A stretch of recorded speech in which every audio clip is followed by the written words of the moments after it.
Selamat sore teman-teman semuanya. Kita sedikit bicara, ini topik yang bisa membuat Anda survive dalam kondisi apapun. Nah, pada dasarnya saya sering mengatakan bahwa modal itu nomor 27, betul? Kenapa kok nomor 27? Ini jadi pertanyaan. Ada yang tahu nggak? Kenapa nggak nomor 17, kenapa nggak nomor 3? Tapi kenapa nomor 27? Oke, jangan pikirkan itu dulu, kita lupakan. Kita berikan saja benar bahwa modal nomor 27. Yang dimaksud dengan modal itu pada dasarnya orang sering mengatakan modal itu adalah modal duit. Padahal sebenarnya kita itu bisa kita sebenarnya pada dasarnya memiliki modal yang tidak hanya duit. Ya, ambil contoh kemampuan kita berpikir itulah modal ya. Alias otak kita. Kemudian ide kita adalah modal. Mungkin juga kita ada sesuatu yang kita bisa barterkan, itu juga sebagai suatu modal. Nah, misalkan Anda punya tempat dan tidak punya bisnis, Anda bisa berkolaborasi dengan orang yang punya bisnis. Jadi Anda menyediakan tempatnya, ataupun sebaliknya. Atau mungkin Anda hanya punya tenaga, ya, tidak memiliki capital atau permodalan secara uang, ya. Anda bisa mencari pemodal yang lain. Nah, saya berikan satu ilustrasi contoh yang simpel aja, teman-teman. Jadi pada saat ini ada banyak, kalau cerita sih nggak habis-habis ya insya Allah ya. Tapi ini ada satu cerita yang saya alami secara pribadi. Saya akan cerita dua hal nih ya. Ini yang pertama pada saat saya membuat seminar pertama kali. Saya membuat seminar pertama kali yang saya kondak sendiri ya. Itu tahun 2004 sekitar bulan Agustus. Jadi sebelumnya di bulan Juli, itu adalah seminar saya pertama kali di bulan Juli. Tapi bukan saya yang mengorganize. Yang mengorganize itu kawan-kawan mahasiswa. Nah, kemudian saya berpikir, aku coba lebih besar lagi ya. Nah, kemudian saya mulai mencari tempat. Sebentar ya. Nah, pada saat saya mencari tempat, saya matikan dulu biar enggak berisik. Pada saat saya mencari tempat, saya mendapatkan satu tempat yang ideal, yaitu adalah hotel ya. Pada saat itu namanya hotelnya saya lupa apa, sekarang namanya Swiss Bell di Batam. Nah, hotel ini setara dengan bintang 3 dan kemudian saya bertanya kepada pemilik hotel, berapa sih tarifnya? Dia bilang per satu orang, ya, ini hitungannya per satu orang coffee break begitu, 25.000. Itu di tahun 2004 ya, jadi maklum sekarang udah nggak bisa lagi. Nah, 25.000 rupiah saya tanya, kalau itu kan coffee break, kalau breaknya doang berapa? Atau kalau coffee-nya doang berapa? Nggak sama break, saya bilang begitu. Maksudnya apa? Coffee doang itu artinya makanannya nggak usah gitu ya, jadi hanya minumnya saja, minum teh atau kopi. Kemudian dia bilang begini, 15.000 boleh pak, dia bilang gitu kan. Ya 15.000 baik, tapi minimum casnya harus 500.000, dia bilang begitu. Oke, saya oke kan. Nah terus kemudian begitu saya oke kan cuman oke aja itu belum baik teman-teman, ya enggak. Nah terus apa yang saya lakukan, saya melobi. Iya sayang, ntar ya papa lagi siaran ya, situ aja ya, nanti sama papa ya. Kira sini sini ada Naya. Ntar ya, tadi sampai mana? Jadi begitu saya mendapatkan angka 15.000 itu oke, berarti 15.000 saya book ruangan itu untuk tanggal sekian. Nah ingat teman-teman, saya belum memberikan uang sesen pun ya, jadi belum bayar uang sesen pun. Kemudian saya menelepon kawan saya yang punya dia punya cake and pastry kan, usaha. Nah saya telepon, kemudian saya bilang, namanya dia aku mau ngadain event nih, seminar. Kira-kira pesertanya sekitar 50 sampai 80 orang kan, begitu kan, maksimum 80 orang memang kapasitasnya. Nah, mau nggak kamu jadi sponsorku, saya bilang begitu. Terus sponsor gimana J? Sponsor kamu ngasih snacknya doang. Jadi kan kopi sama minumannya, dia kopi sama tehnya sudah ada. Nah, tapi kan belum ada apa sayang? Iya sini sebentar ya. Bentar nih, digangguin anakku. Kamu mau ikut? Yaudah, sini aja. Ikut siaran sini. Mau ikut siaran sini? Oh. Mau. Ya sudah. Nah, jadi begitu tadi saya mendapat saya telepon ke kawan saya, dia menyetujui. Oke, J, kamu perlu berarti 50 sampai 80 pack ya? Iya. Anggap aja nggak sampai 100 pack lah begitu. Oke, berapa macam makanannya?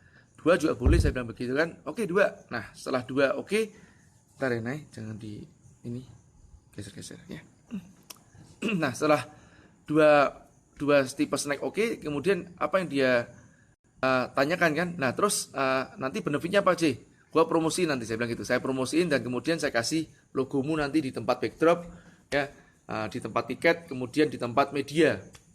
Terus terang saya belum dapat medianya. Kalau backdrop tinggal buat saja kan, tapi tempat saya sudah punya yang jelaskan, cuman memang saya belum bayar kan. Nah kemudian berarti saya sudah mendapatkan yang disebut namanya coffee break, jelas oke, bayar 15.000. Iya udah wangi ya. Iya. Nah terus begitu saya mendapatkan Sri itu kan artinya saya sudah mendapatkan tempatnya dan sudah mendapatkan coffee breaknya, sudah beres kan. Kemudian apa yang saya belum dapatkan? Saya belum mendapatkan media, oke? Kemudian saya telepon media, itu ada media cetak yang 2 mingguan, dan saya tawarkan yang serupa. Mau nggak kamu jadi sponsorku? Ya, kamu menerbitkan aku selama 2 kali, ya. Benefitmu kamu akan logomu taruh di sini, ya, kemudian di tiket dan di media yang lain, ya, kalau ada media yang lain. Nah, terus kemudian dia setuju, ya. Kemudian saya pergi ke tempatnya si pemilik atau pengelola radio. Nah, radio terami siapa? Oh, waktu itu ada namanya KFM. Saya langsung kontak orangnya dan saya tawarkan, mau nggak kerjasama menyponsori seminar saya, ya, dengan cara menyiarkan sebanyak 150 adlibs. Jadi adlibs itu 150 kali penyiaran begitu. Mami, boleh nggak tolong nanya dulu? Iya. Ini terlalu cantik kamu, Naya. Mengganggu papa. Sana dulu. Tuh loncat-loncat ya. Ya tuh loncat-loncat tuh. Naya, halo. Halo. Halo. Iya. Papa udah keluar nih, dikejar sama Naya. Oke, lanjut ya. Nah, jadi yang ketiga tadi adalah media ini kan, media radio kan.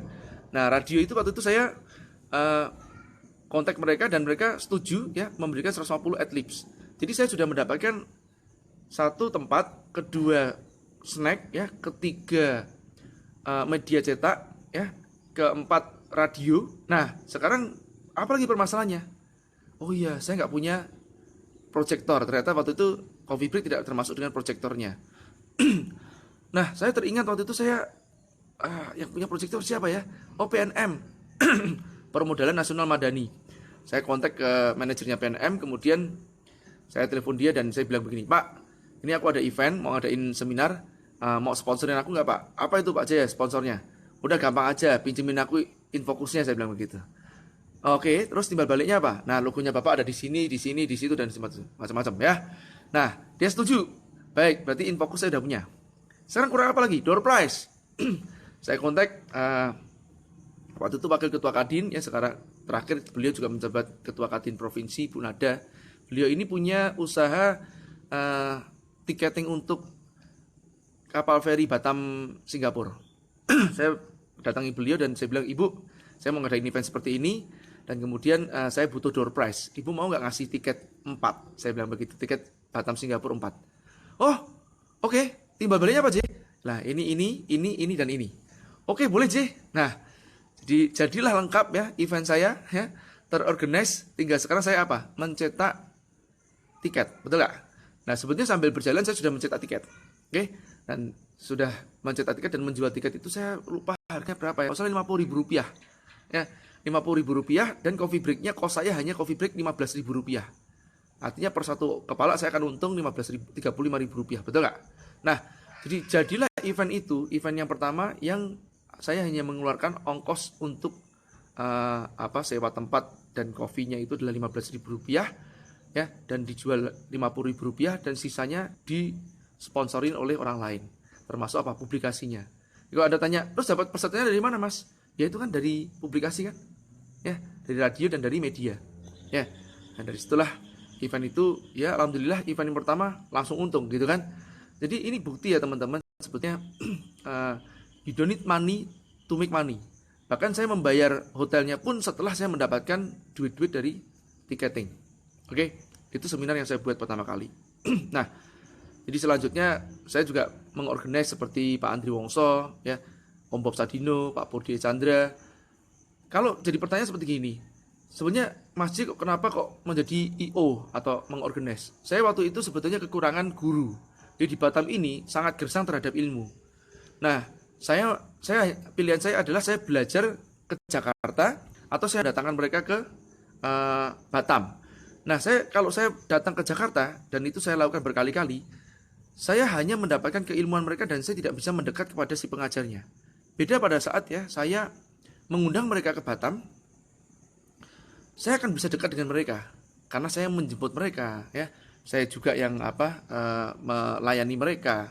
Jadi sampai seperti Om Bob itu saya pastikan saya pokoknya kalau menjemput Om Bob ya saya angkat barang-barangnya meskipun beliau membawa ajudan sendiri, saya bilang, Mas, nggak usah Mas, ini urusanku, ini tanggung jawabku. Jadi saya yang mengangkat dan saya antar sampai depan pintu kamar beliau. Itu saya pastikan seperti itu.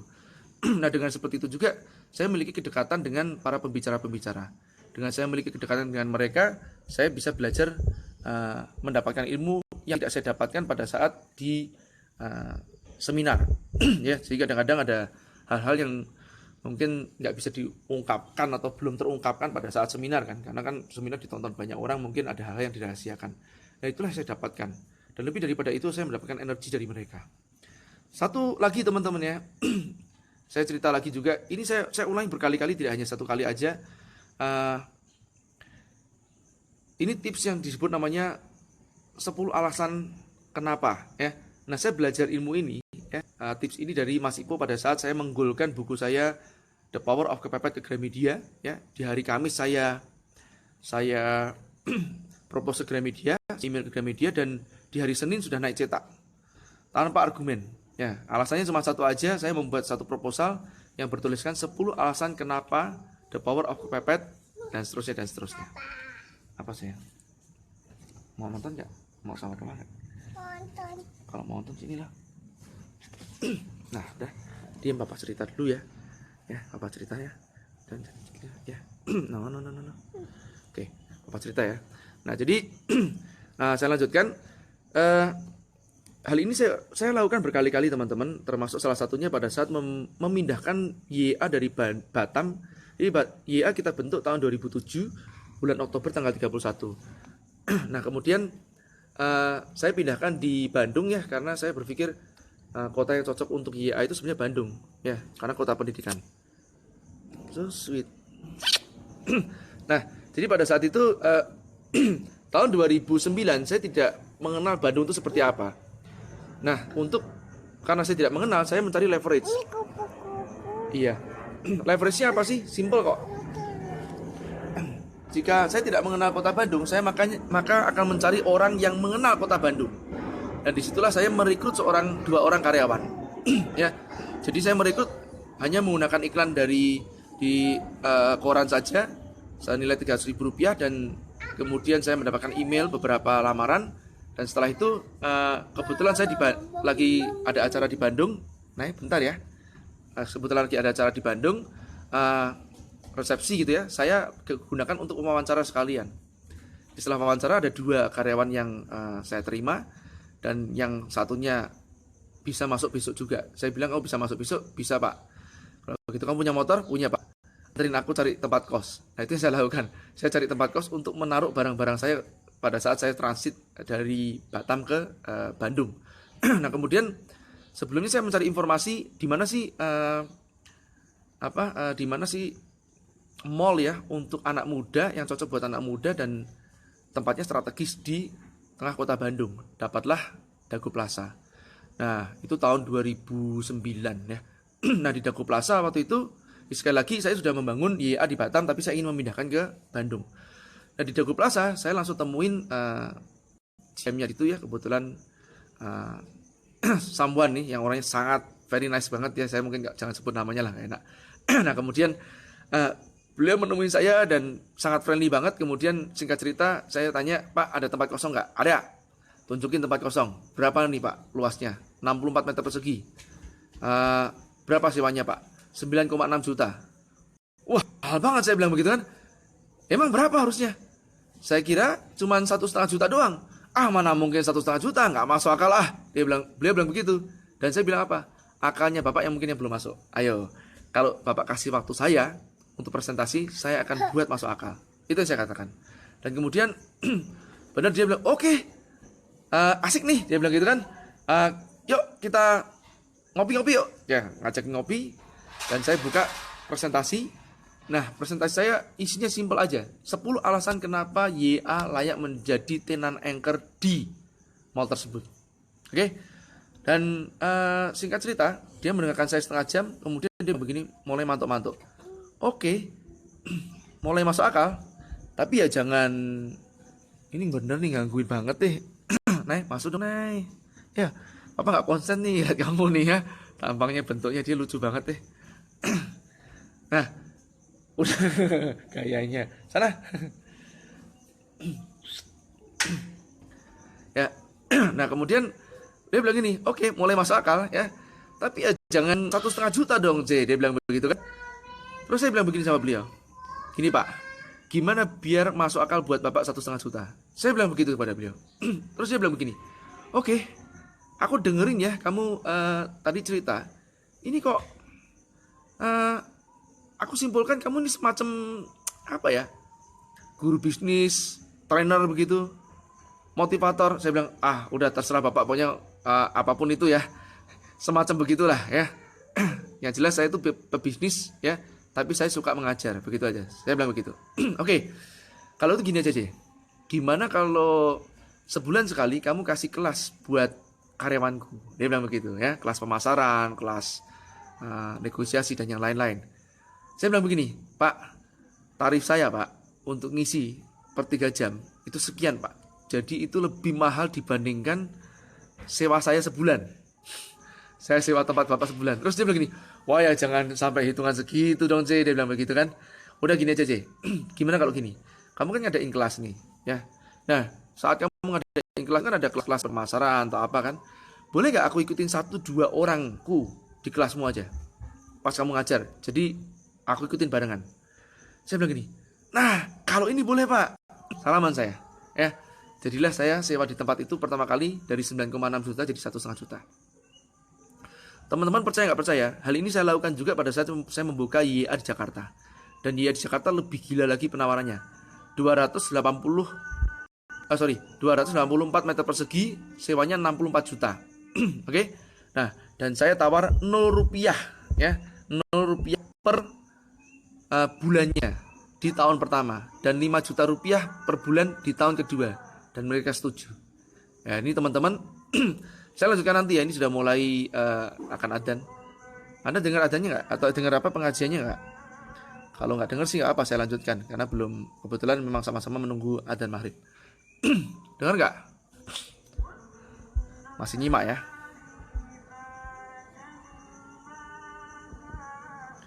Madepnya ke belakang aja mas, biar seger.